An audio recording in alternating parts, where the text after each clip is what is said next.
You ever had that conversation where you're asked, if you could have dinner with one person from history, who would it be? What if it was one person from the Old Testament? Would it be Abraham, King David, Esther, Moses maybe? Well, today we're going to hear about how Jesus meets up with Moses and Elijah. Welcome back to the Bible Paladin. If you're enjoying this content, please feel free to hit like and subscribe if you haven't done so already. So today we're going to be looking at what is traditionally called the Transfiguration of Jesus. And this will tell us a lot about his mission and purpose. Unfortunately, those who witness this event have no clue about what's going on. Because history is all about missed opportunities. They may not have understood what was going on in the moment, but fortunately, we have the opportunity to consider the meaning of this event. So let's pray for wisdom as we read the sacred text. After 6 days, Jesus took Peter, James, and John with him and led them up on a high mountain, where they were all alone. There he was transfigured before them. His clothes became dazzling white, whiter than anyone in the world could bleach them. And there appeared before them Elijah and Moses, who were talking with Jesus. Peter said to Jesus, "Rabbi, it is good for us to be here. Let us put up 3 shelters, one for you, one for Moses, and one for Elijah." He did not know what to say. They were so frightened. Then a cloud appeared and covered them, and a voice came from the cloud, "This is my son, whom I love. Listen to him." Suddenly, when they looked around, they no longer saw anyone with them except Jesus. As they were coming down the mountain, Jesus gave them orders not to tell anyone what they had seen until the Son of Man had risen from the dead. They kept the matter to themselves, discussing what rising from the dead meant. And they asked him, "Why do the teachers of the law say that Elijah must come first?" Jesus replied, "To be sure, Elijah does come first and restores all things. Why then is it written that the Son of Man must suffer much and be rejected? But I tell you, Elijah has come, and they have done to him everything they wished, just as it is written about him." You know that I like history and geography, so the first question I'm going to be asking is, what mountain did he take them up? So if we look at the last location of Jesus and the apostles, that was at Caesarea Philippi. So one candidate that many have suggested is Mount Hermon, which is a bit north of the city and the highest mountain in the region. Mount Hermon marks the northernmost limit of the Promised Land and where the Jordan River begins. The word Hermon can also mean sacred, but this is often thought to refer to the fact that there were many sacrifices to Baal in this area, and there have been many shrines found consecrated to him. However, another tradition points to Mount Tabor, which is in the opposite direction and much farther away. It's not nearly as high, but it certainly provides a great view of the surrounding countryside. And then there's the irony of what you find on the summit, but we'll get to that in a bit. The peak overlooks the Megiddo Valley, or Har Megiddo, which you may have heard translated as Armageddon, for this is where the final battle is prophesied to take place. It's the apocalypse. Many of the church fathers in the 3rd and 4th century, such as Origen, Cyril of Jerusalem, and Jerome, have identified the mountain as Mount Tabor. And since the gospel says that it took them 6 days to travel, that would give them enough time to go from Caesarea Philippi all the way down to Mount Tabor. And in fact, in the 4th century, a church was built on the site to commemorate this event. However, of course, none of the Gospels actually mention the name of the mountain, so we just can't be sure. So what do you think? What do you think? So let's get back to the event as it is written. 6 days later. Now remember, 6 is 1 less than 7, which is completeness. And so what we're hearing is not the complete story. This is just a glimpse of the future glory of Jesus.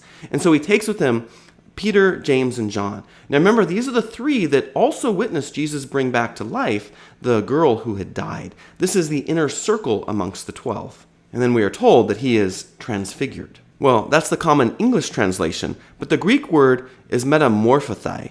And this would have been an expression known to the Greeks as Ovid's Metamorphosis was published about 20 years earlier, with tales of various characters changing form and appearance. But Mark goes on to tell us what he means by the word, that his garments became exceedingly white. One can't help but think of Gandalf the White, and Tolkien was undoubtedly inspired by these verses. And finally, Mark mentions that Moses and Elijah appeared with him and were talking to him.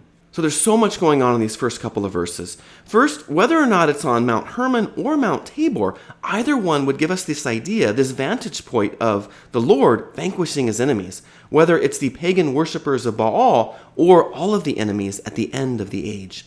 And we are reminded that it is Jesus who will usher in this new age. Moses and Elijah are here to reinforce this. They both communicated with God on another mountain, Mount Horeb, or Sinai, where God gave Moses the 10 Commandments, and where Elijah heard God in the whisper of the wind. Elijah also fought the prophets of Baal on Mount Carmel and defeated them. Jesus, of course, will triumph on yet another mountain, Calvary, Mount of the Skull, where he will be crucified. But this will not be the end. The Transfiguration of Jesus shows that he indeed will be triumphant.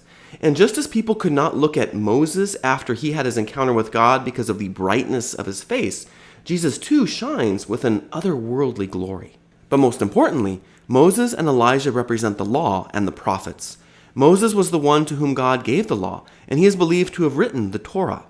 Elijah was one of the prophets who emphasized faith in God alone.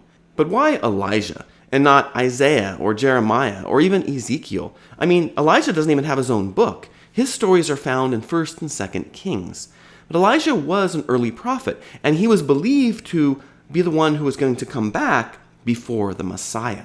And when we look at the stories of Elijah, we see that he too performed miracles involving bread. He raised a young child back to life, and he ascended into heaven. Sounds awfully familiar. So let's turn to the other witnesses of this event.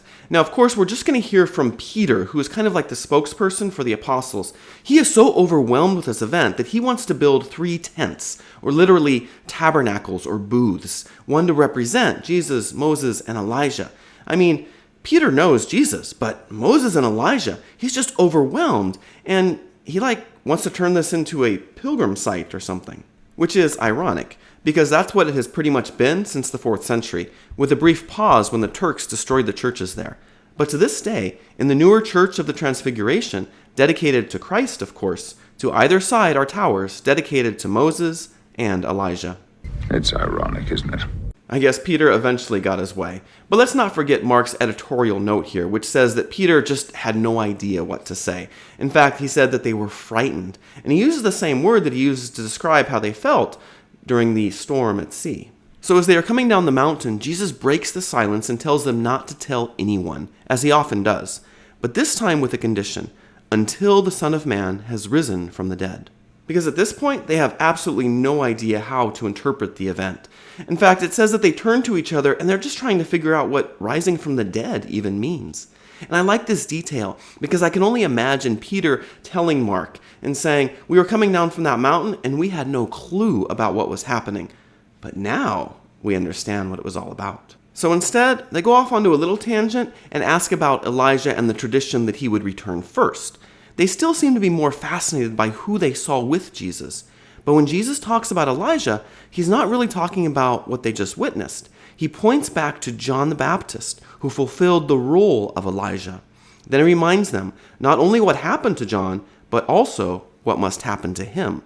But he presents it as a question. This is something that his apostles must still grapple with. So now let's turn to see what happens when they return to the base of the mountain. It seems that the apostles have drawn quite a crowd, and they're in need of some divine assistance. When they came to the other disciples, they saw a large crowd around them, and the teachers of the law arguing with them. As soon as all the people saw Jesus, they were overwhelmed with wonder and ran to greet him. "What are you arguing with them about?" he asked. A man in the crowd answered, "Teacher, I brought you my son who is possessed by a spirit that has robbed him of speech.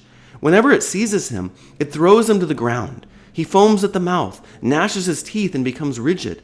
I asked your disciples to drive out the spirit, but they could not." "You unbelieving generation," Jesus replied, "how long shall I stay with you? How long shall I put up with you? Bring the boy to me." So they brought him.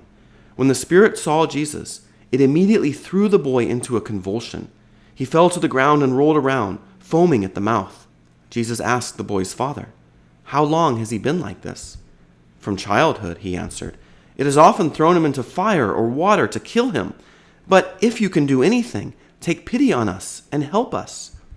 "If you can," said Jesus, "everything is possible for one who believes." Immediately the boy's father exclaimed, "I do believe. Help me overcome my unbelief." When Jesus saw that a crowd was running to the scene, he rebuked the impure spirit. "You deaf and mute spirit," he said, "I command you, come out of him and never enter him again." The spirit shrieked, convulsed him violently, and came out. The boy looked so much like a corpse that many said, "He's dead." But Jesus took him by the hand and lifted him to his feet, and he stood up. After Jesus had gone indoors, his disciples asked him privately, "Why couldn't we drive it out?" He replied, "This kind can only come out by prayer." This is one of the longer miracle stories in Mark, and once again, it is about someone who is possessed by an impure spirit. Or is it?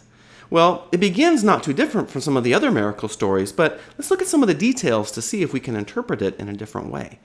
We begin by seeing that the person or the crowds are arguing not with Jesus directly, but rather with his disciples who could not perform the miracle.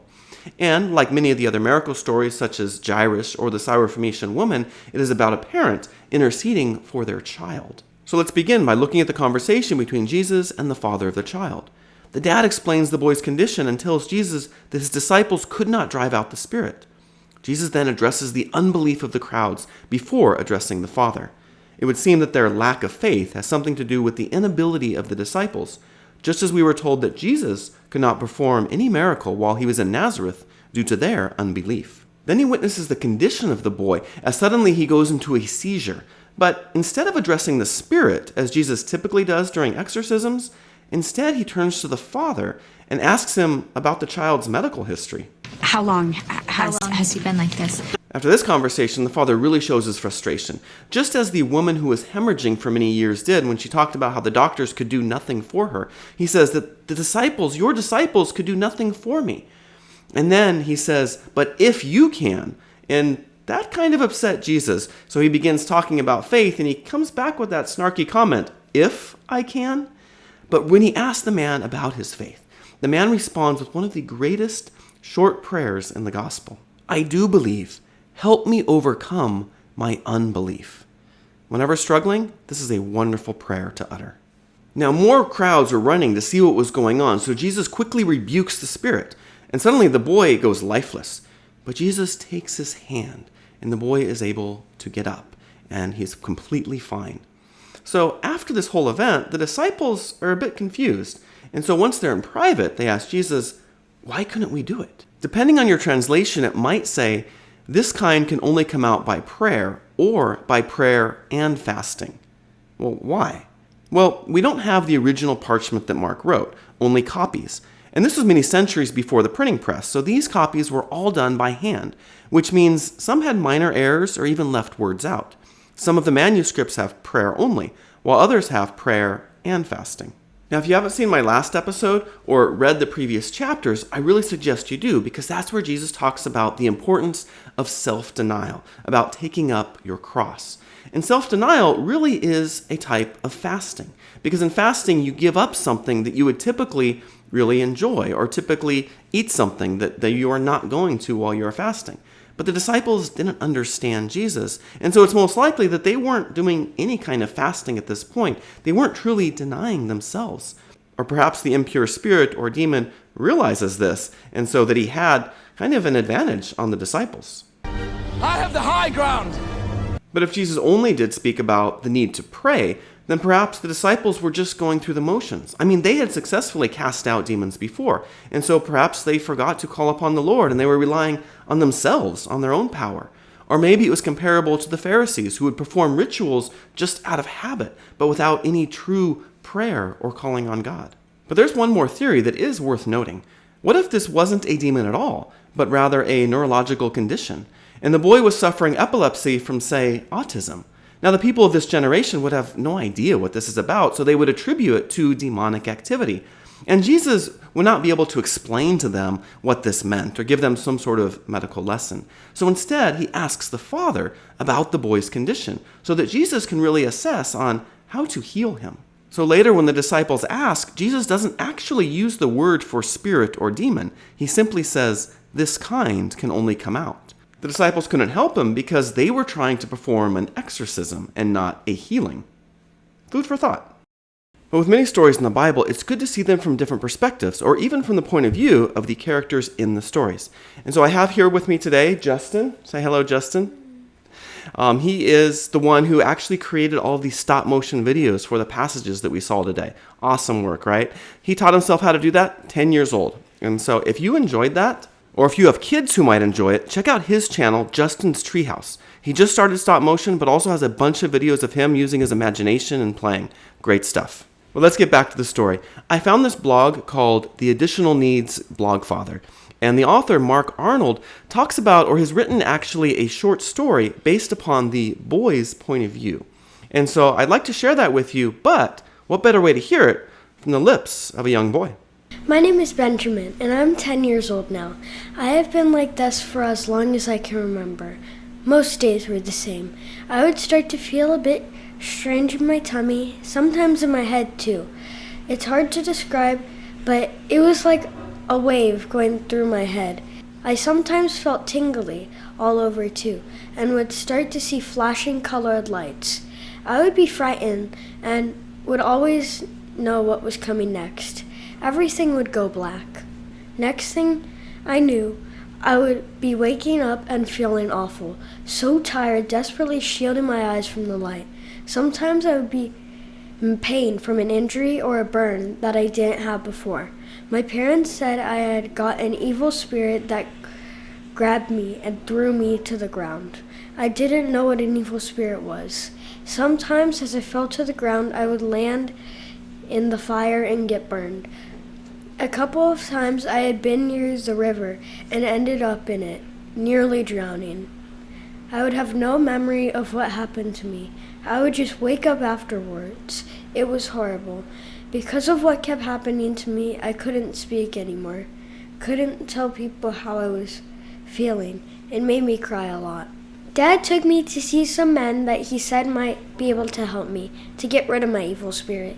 They put their hands on me and said some words that I couldn't hear properly and didn't understand, but nothing happened. There was a big argument with a crowd of people all stood around me. I was scared and wished that they would all just leave me alone. Then another man arrived. Everyone was pleased to see him, and Dad asked him if he could help me. His name was Jesus, and at first, he seemed a bit cross with Dad. I was a little scared, but then I started to feel unwell, and suddenly everything went dark. The next thing I remembered was that this Jesus was holding my hand. I felt warm and I felt different. I didn't have the usual feelings that I had after I had fallen to the ground. I didn't feel tired and I wasn't struggling with the sunlight. I felt so peaceful, so filled with joy. I had never felt so well. I could hear everyone around me clearly. I wasn't afraid. Thank you, Justin. That was really good. And if you want to see the full article, I have linked that below to the Additional Needs Blogfather, because he's also got a lot of good Bible study and commentaries on the Bible as well. We began this episode with the account of Jesus being transfigured, but this was really just something visible, superficial even. Then we hear the story of a young boy who is also transfigured, but this goes beyond the physical. He is changed forever. And he will see life differently because life itself has been changed for him.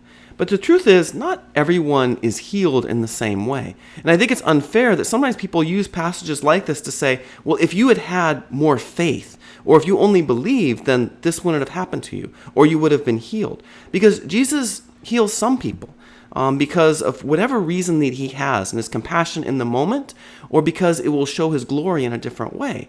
But everyone will experience life differently, and everyone will experience the healing of our Lord differently. That's how it was back then, and that's how it is today. Just like the disciples, we don't fully understand God's plan or his reason for doing this or that. We try the best we can, and again, like the disciples, we sometimes fail spectacularly. But God is not looking for the perfect faith or the perfect person. He calls us as we are, and with whatever abilities we have. For some, it is coming to terms with our so-called deficiencies that allow us to give witness to God in ways that only we can. The Lord will fill in the gaps.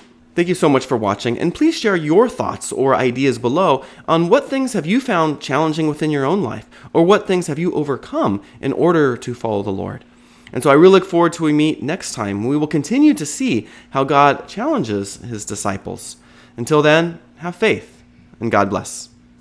Bye.